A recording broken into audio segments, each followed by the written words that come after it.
కోస్తా కుర్రోడ్ని, తెలంగాణ చిన్నోడ్ని, రాయలసీమ ముద్దు బిడ్డ. ఆలికి మొగుడువేం కాదు.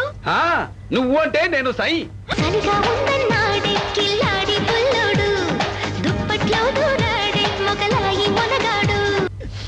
పావు గంటలో క్యాష్ కౌంటర్ దగ్గర నుంచి అట్లుతో వరకు పడిపోయింది సార్ నా లెవెల్. పాలు పోయడం అయిపోయిందని నూనె పోస్తున్నావా? వాడికి సింగిల్ ఆమ్లెట్ చాలదు, డబుల్ ఆమ్లెట్ కావాలి. నువ్వు మాత్రం ఆగ్రాలో కాటేజ్ బుక్ చేసుకుని రెడీగా అడ్డీ సబ్బబ్బా అల్లం మురబ్బా చూస్తావా నాదెవ్వా.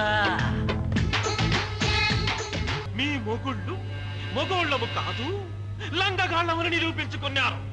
ఇంకా ఎందుకమ్మా మీ మెళ్ళో ఈ తాళిబొట్లు? నాన్నల రక్తం కళ్ళ చూసిన దుర్మార్గుణ్ణి చంపి వాడి నెత్తురుతో కడపలో కళ్ళాపు చల్లుతాను. నన్ను కొట్టాలని చాలా మంది చానాళ్లుగా కలలు కంటున్నారా. ఆ కోరిక పుట్టిన వాడెవడు ఈ భూమి మీద మిగులుండలేదు.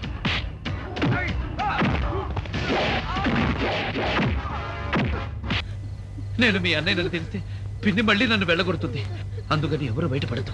నేను వచ్చేసాగా. చెప్పు సమరసింహారెడ్డి, వాళ్ళు ముగ్గురు నిజంగానే నీ చెల్లెళ్ళు అనుకుంటే నువ్వు వాళ్లతో కలిసి రక్తం పంచుకున్న అన్నవే అయితే ఆ పెళ్లి కూతురు నెత్తి మీద చెయ్యేసి నేను మీ బాసన్ని అని చెప్పు. నేనెవరో, నా బ్యాక్గ్రౌండ్ ఏమిటో, నేను ఎందుకు వచ్చానో చెబితే గుండాకి చేస్తావు. పిండెట్టి కొట్టానంటే ఫేసు పుండైపోతుంది.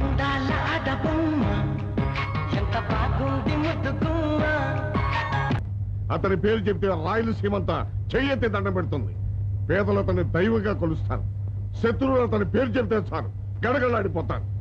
అతను రాయలసీమ సింహం, సమరసింహారెడ్డి.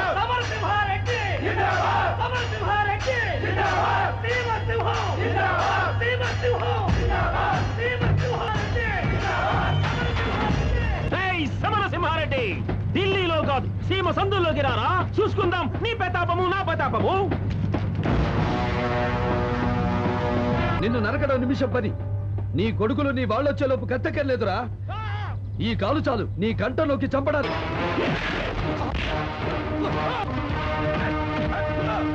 వీర్రాఘవరెడ్డి, నేను దొంగలా రాలేదు, దొరలా వచ్చా. నీ ఊరొచ్చా, నీ ఇంటికి వచ్చా, నీ నట్టింటికి వచ్చా.